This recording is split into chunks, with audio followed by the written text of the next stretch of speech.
It is Saturday the 5th of January 2019. Just arrived down in Dunstan Hill where we are having a canvassing session and we'll be calling on people in the Hillcrest area. Well, canvassing is finished and these are just some of the replies that we've had back. Other people have been collecting them in as well, so got around all the doors that we wanted to do.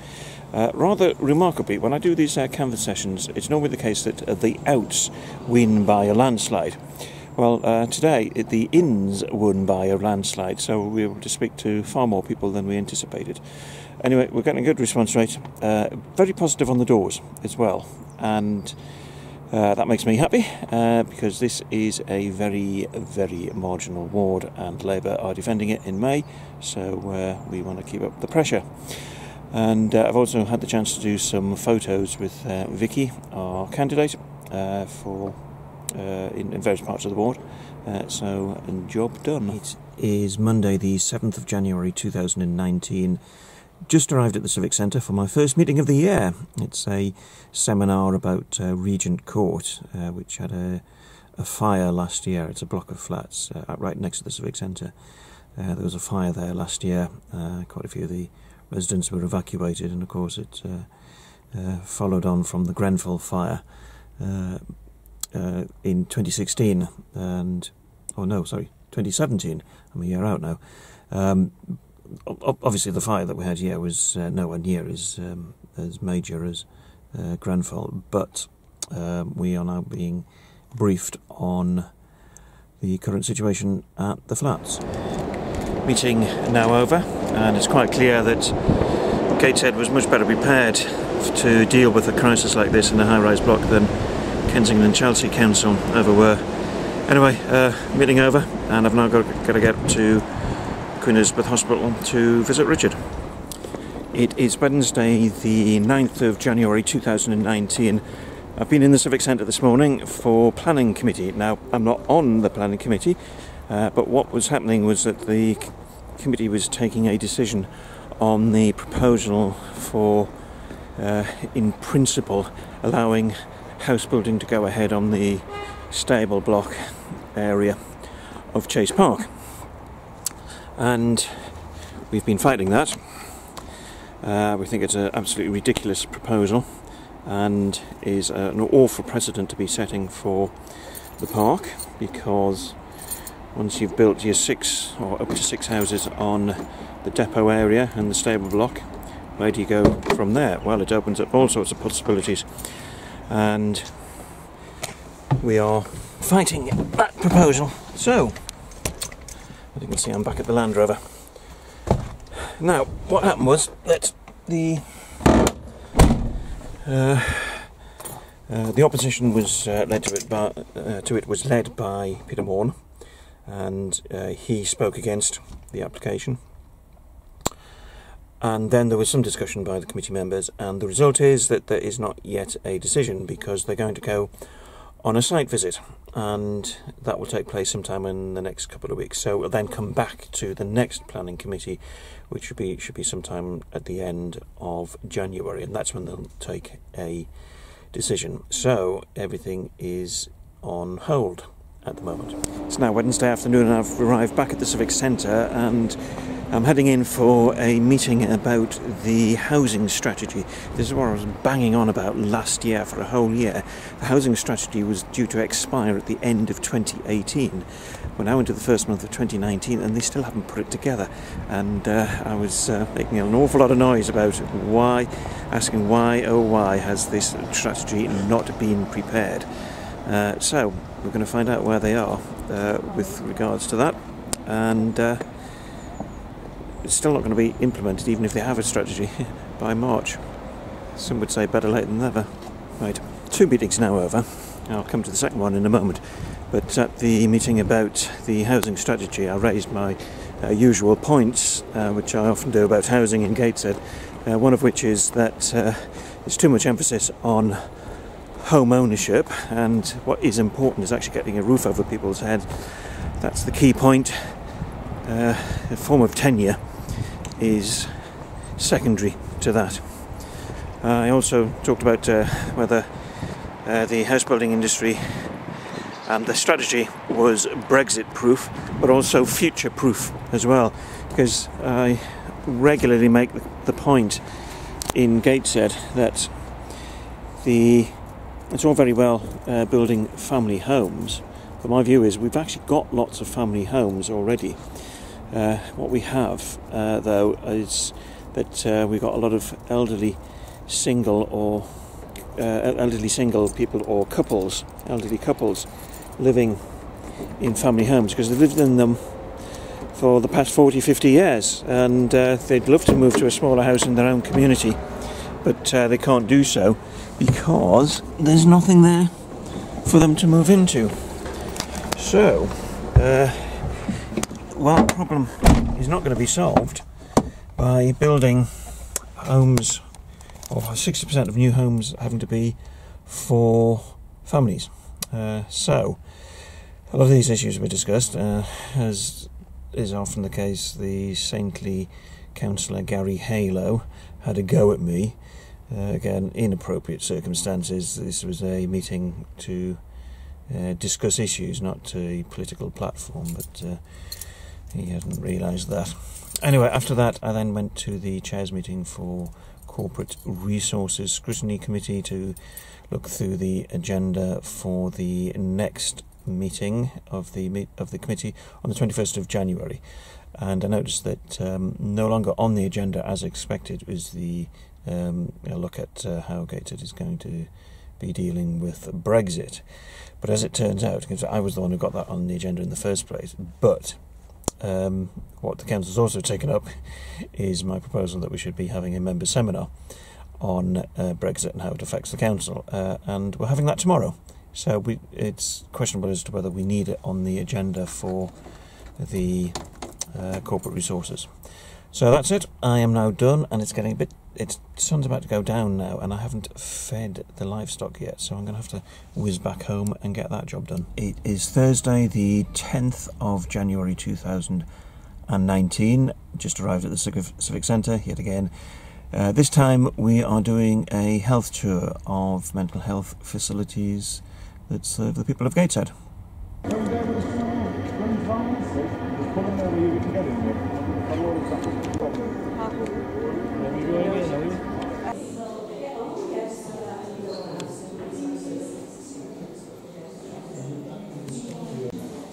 All looks a bit bare at the moment because they haven't finished refurbishing it, and they should be opening next week, but hopefully by then all the fixtures, fitting and furniture and curtains and so on will be fitted by then. Nothing to tie ligatures. Well, back at the Civic Centre now after the visit to the Hadrian unit. Hadrian unit is only going to be a temporary measure until about 2023 because the building could be new facilities up in Morpeth, and so they're closing down the Tranmere unit and temporarily, well I say temporarily for 5 years or so, be in the unit that we've just visited at Hadrian at Newcastle General. Right, back at the Land Rover now, so I'm going to head home for a bit, if I can find my keys, and then I'll be back in later today for a seminar on Brexit. Can't escape from it at the minute, but it's about what the council has been doing in terms of preparing for Brexit, and it's going to be, or it's being held because I asked it for it, and raised it at full council a couple of months ago, and Martin Gannon, the leader of the council, agreed to go ahead with the seminar so that we can all be briefed about what the council is doing to prepare. The meeting about the Brexit preparations is now over, and I've, as you can see, I'm now back at the car park. My list of issues that I raised. So we had a look at things such as stockpiling, also civil emergency contingencies, law and order issues. What else did I raise? Well, there's a whole variety of things. What's happening is that there's a lot of planning going on in the background, and the the council is not actually getting any great degree of support from the government in terms of planning, and there's a lot of issues. For example, with registering foreign nationals or EU nationals, which the government is just not. It's just expecting the local authorities to pick up the tab for these things. So I've got to say, I'm not surprised by the government because they are so crippled and paralysed by this whole Brexit issue that planning for it, for a hard Brexit, is just, it's just that they're so stuck with what they're trying to do now that they can't think much further than a couple of weeks ahead of them. So, but I've suggested that we need things like communication systems in place for when, if we do end up with a hard Brexit, but also issues on law and order, because the far right are already sort of being quite exultant about the fact that we're leaving the EU, and they are very committed to a hard Brexit. So issues such as law and order and the way that the far right will respond needs to be dealt with as well. So there's a whole, across all council departments and all government departments, there's just so much work that needs to be done for a hard Brexit that you can foresee that even if they do go for a hard Brexit, they may even have to extend the deadline for it. But we'll see. But the fact is, it's just all one enormous mess at the moment. It is Monday the 14th of January 2019, just leaving the Civic Centre now, where we have had an advisory group on the responses to the consultation over the council budget. In some areas we had a much higher level of responses than we did last year, and one of the things that I noticed was that one of the driving forces in getting people to respond was issues about bowling greens, because the council is effectively going to pull the funding on the maintaining the bowling greens and football grounds, football pitches.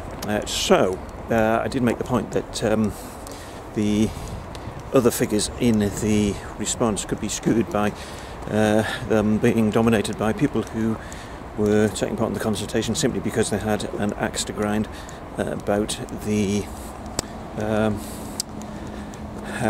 bowling greens. So what happens next is that the council will put together the final budget, and then they will have the Cabinet, more consultation meetings with members, Cabinet, and then off to full council. Tuesday the 15th of January 2019, just arrived at the Civic Centre for the start of another tour of health facilities.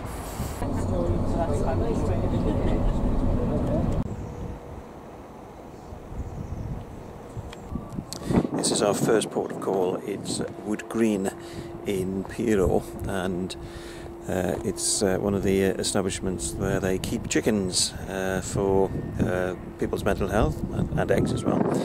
So that definitely gets a thumbs up from me.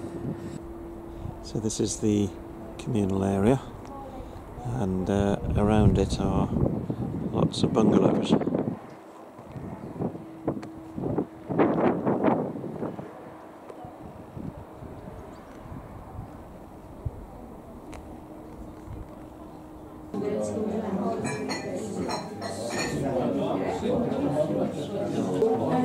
I'm not really, because I eat veg, so I just don't.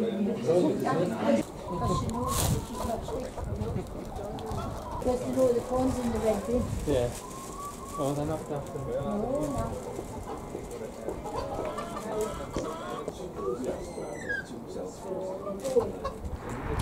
This is our next port of call.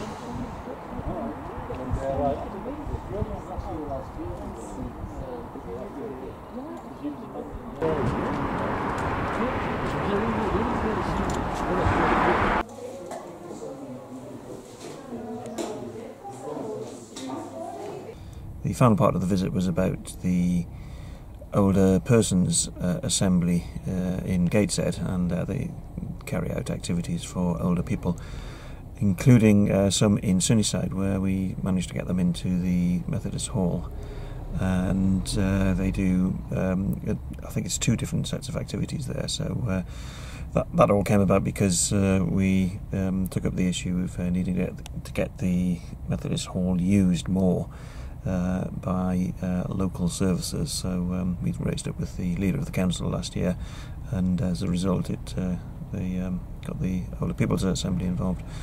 So they gave us a run through of the other activities that they do in Gateshead. But the tour is now over, so I'm about to head off home via the Queen Elizabeth Hospital to pick up Richard, who's been in for a few tests. Wednesday, the 16th of January 2019, and you can feel that the weather has gotten a lot colder. I've been in the Civic Centre this afternoon for a members' seminar. It's about a charity called Lads and Dads.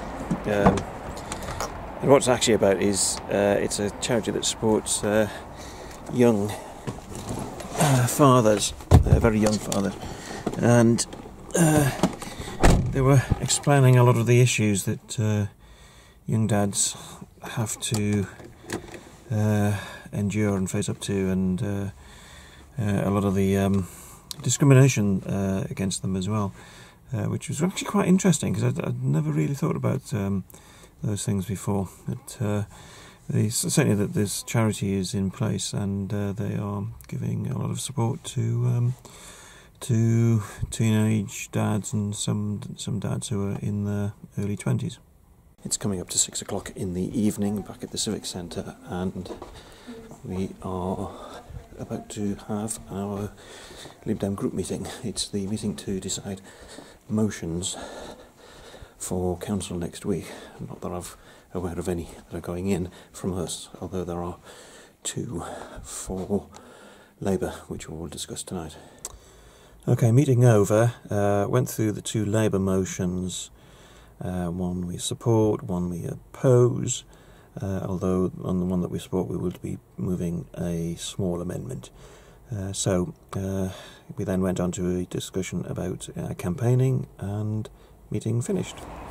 It is Saturday the 19th of January 2019. Just arrived at the Civic Centre. Yes, it's Saturday morning, but it's not a council meeting. It is for the Lib Dems, the Gateshead Lib Dems. It's our away day, putting final plans into place for the local election campaign in May.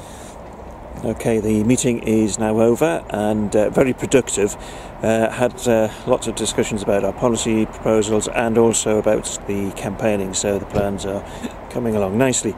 I always find these meetings quite technical at times, where we're talking about the finite points of literature production and plans for each ward.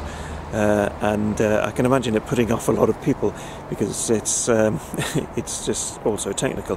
But we had a couple there who joined the party just after the 2015 general election, and they actually said at the end of the meeting that it's been one of the most enjoyable meetings that they've been to, and they've been to lots of our meetings since they first joined. But it seems as though talking about sort of positive successes in campaigning and local Lib Dem policies was actually a real draw for them. So it wasn't as nerdy as I feared it was. So there we go. It is Monday the 21st of January 2019. Just arrived at the Civic Centre for the meeting of Corporate Resources Overview and Scrutiny Committee. Meeting now over, and it went on a lot longer than I expected, but that was partly down to the fact that we had 2 speakers in from the voluntary sector, one from an organisation called Brighton, as in Brighton, to brighten up, and the other organisation was the church that runs took over the Dunstan Activity Centre. about 3 years ago now, and it's all part of a programme that we're looking at for exploring how the voluntary sector can take over what previously the council was doing, and making sure that services are continuing to operate even though they're being provided by the voluntary sector. It's just about to turn 6 o'clock and I'm back at the Civic Centre for Lib Dem group meeting, and it'll be followed by Lib Dem exec. 2.5 hours of meetings just finished, so the group meeting was very productive, and we've come up with something for Thursday, which will probably not make us too popular with Labour, but we're not here to be popular with them. And then we had Lib Dem exec afterwards, which also again looked at the report back from the away day that we had on Saturday about the local elections. So everything is going according to plan. So that's it for me. I'm going to head home now and continue writing the Wickham e-Focus. It is Tuesday the 22nd of January 2019. I've just arrived at the Civic Centre. It's a lovely sunny day, but I'm not going to be out in the sun because I'm going to be here in the Civic Centre for Cabinet. It seems as though I've beaten everybody else to the meeting. The room is absolutely empty at the minute, although I am here 15 minutes early. As you can see, the tea is ready, and I've been battling for ages to get rid of the biscuits from meetings. And I've noticed since the start of the year, no biscuits at meetings. Hurrah! Well, the meeting's now over. Went on for about an hour and a half, which for Cabinet is slightly on the longer side, but there were 20-odd items on the agenda. And a lot of it was sort of financial reports and reporting on the budget for the third quarter. So they all come to the full council meeting on Thursday. So and then they'll be presumably be approved by council. Meeting, as I say, is finished, and I'm now off home briefly to sort some things with my livestock, and I shall be back this afternoon for Health Scrutiny Committee. Well, the meeting's now over, and we had quite a long discussion about, yet again, about ways and means to keep people living in their homes for longer. And then there was a discussion at the end about the forthcoming work programme for the committee, which included a bit about what carers need in terms of support. And as it turns out, I'm now, having left the meeting, it's just finished, heading up to the Queen Elizabeth Hospital to see Richard, and of course I'm his carer. It is Wednesday the 23rd of January 2019, and I'm just getting ready to go out for an evening meeting. It's my only meeting today, and it's the executive of the Sunnyside History Society, so we're looking to do arrangements for a fundraising event in the summer. But also I want to get arrangements off the ground for a project that we're going to be doing where we're going to be interviewing people about their memories of the 1940s and 50s. So that I want to be a sort of main project for the year for the society, so we'll be discussing that as well. The meeting is now over, and as you can see, I'm in the dark, in the cold. It is freezing cold, and just get past the parking car there. But we've sorted out a lot of the details for how we're going to get the project about Sunnyside in the 40s and 50s off the ground, and inevitably we ended up having a long discussion ourselves about our own memories of Sunnyside. Obviously not mine, because it's a bit before my time, but we're really looking forward to this one. I think this is going to be an absolutely fantastic project, and it sort of feeds into helping with things like projects about people's mental health, about tackling loneliness, because we'll be reaching out to people, older people, to tell us about their memories, and that's always good for helping them as well. So in the absence of light, I'm going to call it a day. And oh yeah, we've got some light at last, right? So So I'm really looking forward to how this project is going to progress. It is Thursday the 24th of January 2019. I'm here in Chase Park in Wickham. This is the site of the controversial proposals to demolish what's behind me, and this is the old social services building. So around the corner from here is the stable block, and next to that is the former depot area, and the proposal is to allow building on this site up to 6 houses. And the council, as you can see, that's the stable block behind me. Now, this is all part of Chase Park, and we have been fighting this proposal for some time now, ever since it was first put forward, because we believe that this is parkland. It's part of the park. Yes, there are issues about what we do with the old buildings here, but building all over your local park is not a way of solving what to do with the derelict building, and it is a rather worrying precedent that could be set, which could open not just the rest of this park but other parks to development as the council seeks to wind down its involvement with parks and effectively sell off what they can to make a capital gain on it. So what's happening today is that the planning committee is doing a site visit here, and I'm here as one of the Wickham councillors. I'm not on the planning committee, and they're going to come and have a look at the site. At the planning committee, when this was first considered earlier in January, the suggestion was that the council would, in allowing planning permission, look to have the old stable block retained, but it wouldn't be a planning requirement. So it could be that this last part of the old historic Chase house could be demolished as well. This is the Rectory Lane entrance to Chase Park, and this forms part of the site under consideration. So this would be the access, the road access to the development if it goes ahead. This is actually the busiest entrance into the park, and you see down there the gateway.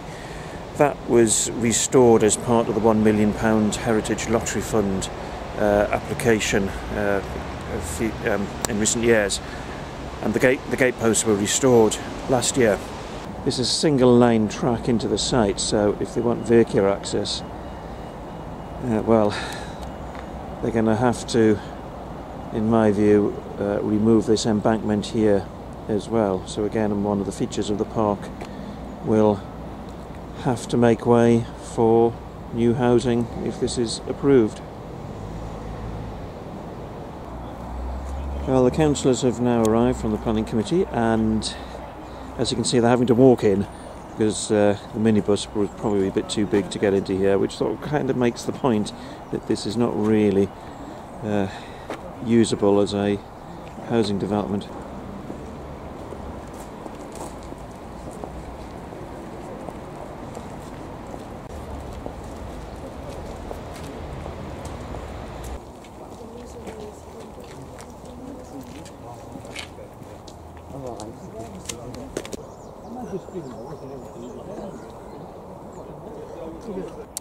The site visit is now over, so what happens next is that next week, on the 30th of January, the planning committee will take a final decision as to whether, in principle, housing up to 6 houses will be allowed on the site. So that's a decision that they'll be taking next week.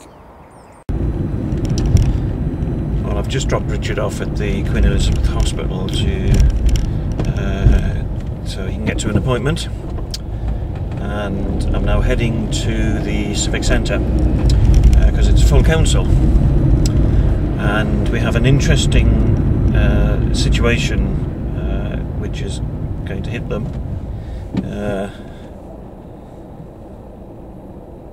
We've discovered that a councillor, a Labour councillor, Jenny Keelty, who was elected in 2016, has not attended any meetings of any of the committees or full council since the 24th of July 2018, in other words 6 months. And if she hasn't attended any of the other sort of minor meetings, such as seminars or advisory groups, then technically she should no longer be a councillor.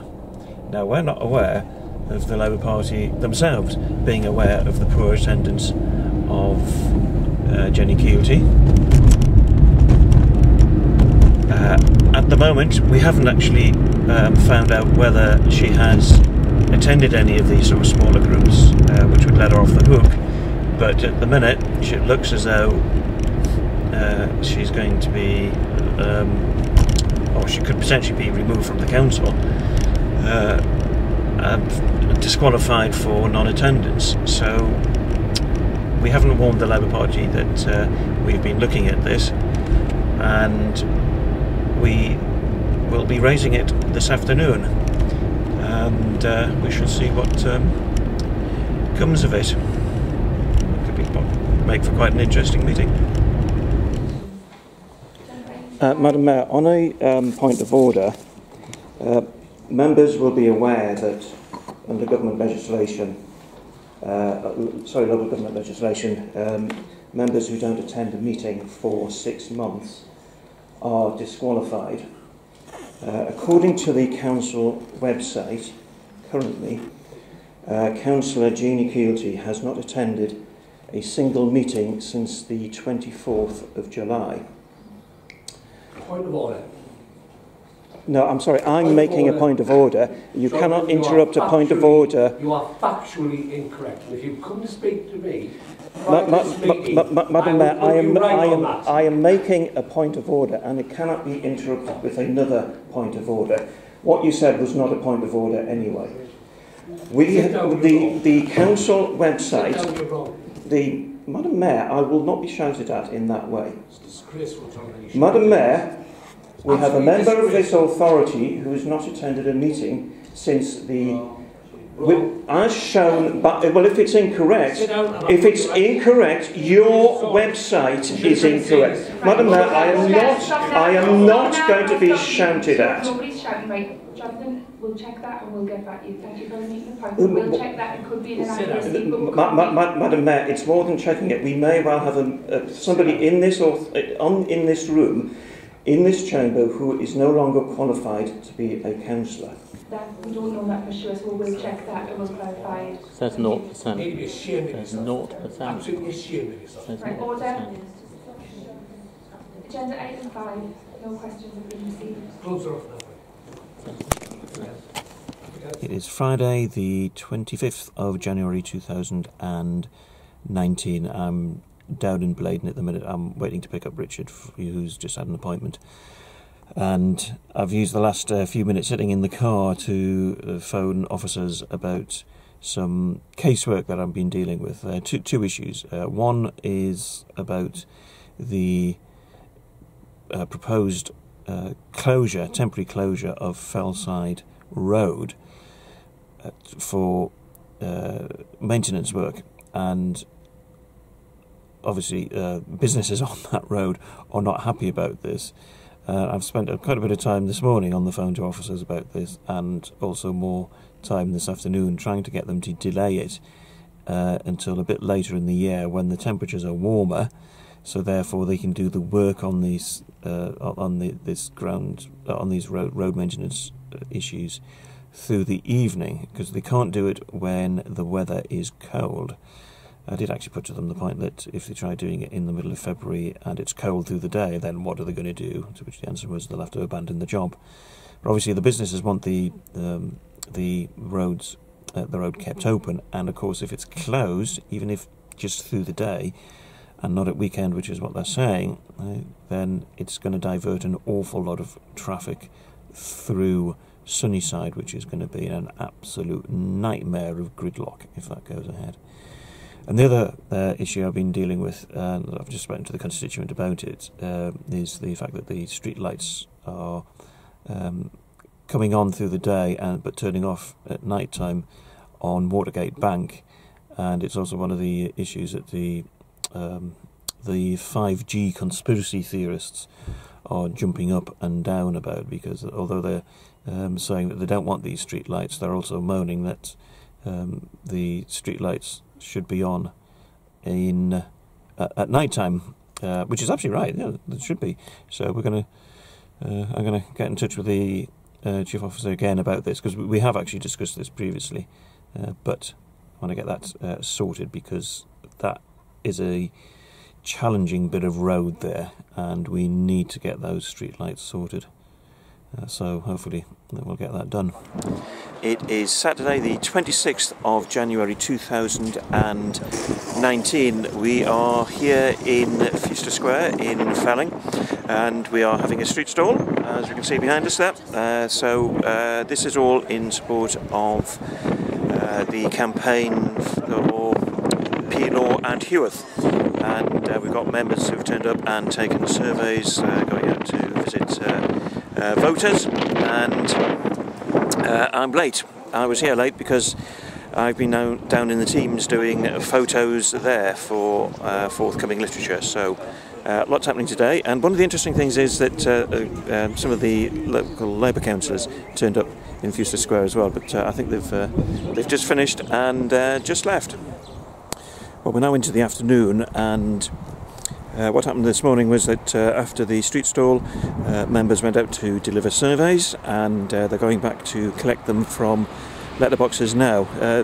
One of the jobs I did, though, was to take our candidate, Paul Diston, and we went to the former Chandler's estate in Gateshead, which has now been levelled, and no building is left standing there, but it's a fantastic place for housing, which is what used to be on it until a few years ago, and we're using that as an example of how Labour is prioritising building on the green belt before building on brownfield sites.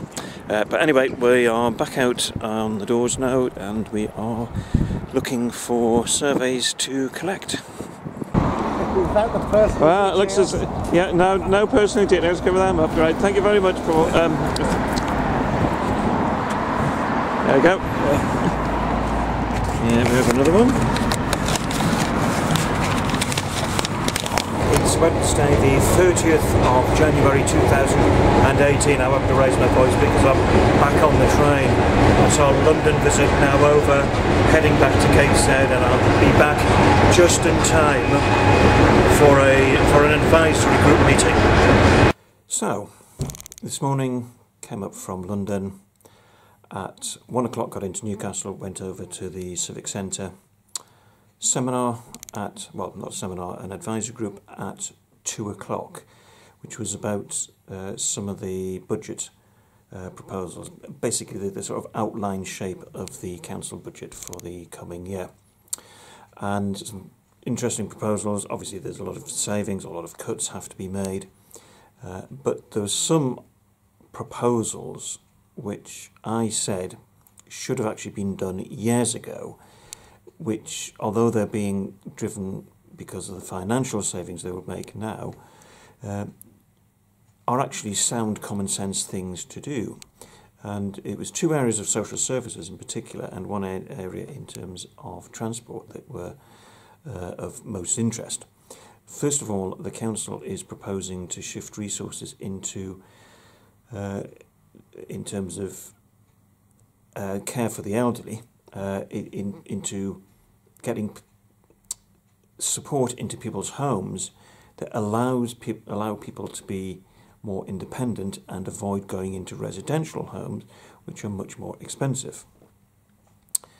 Then there was also issues about the childcare system, where the council is now looking to intervene earlier on in where you've got cases of troubled families, I think would be the best way to phrase them, and to help keep those families together and keep kids in the family home rather than taking them out.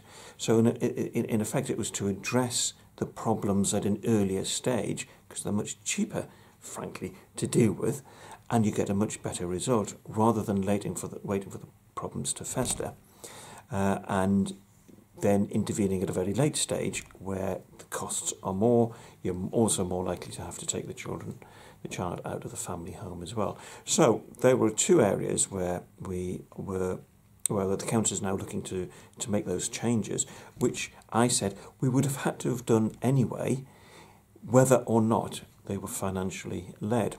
And the third area that we looked at, which I said should have been done ages ago, was the fleet, the council fleet, and the way it's driven.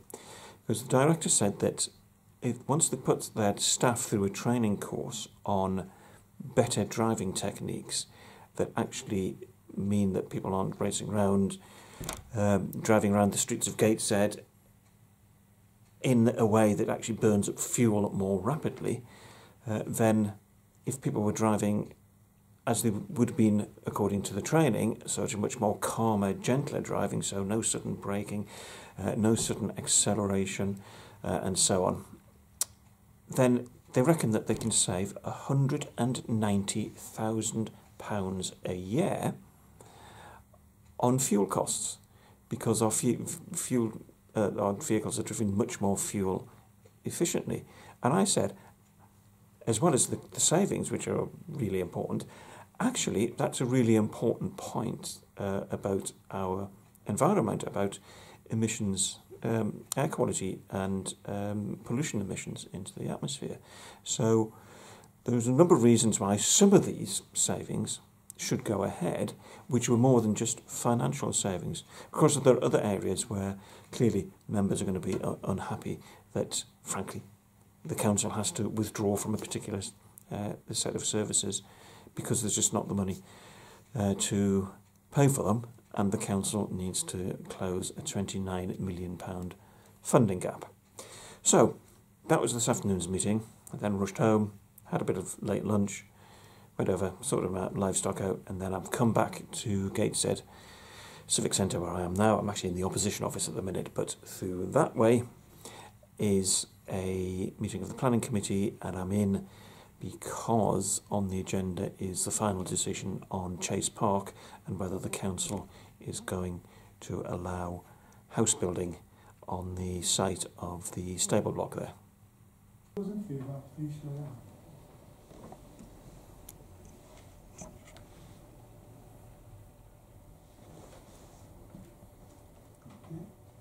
Against.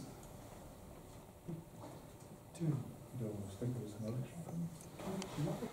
When I switched the camera off, Councillor McHugh had a bit of a go at us for filming the meeting. Well, we're perfectly entitled to do so, and he was trying to make out it was discourteous not to have told the chairman that we were going to record the meeting, but perhaps Councillor McHugh would like to just read this notice which is on the door of the meeting.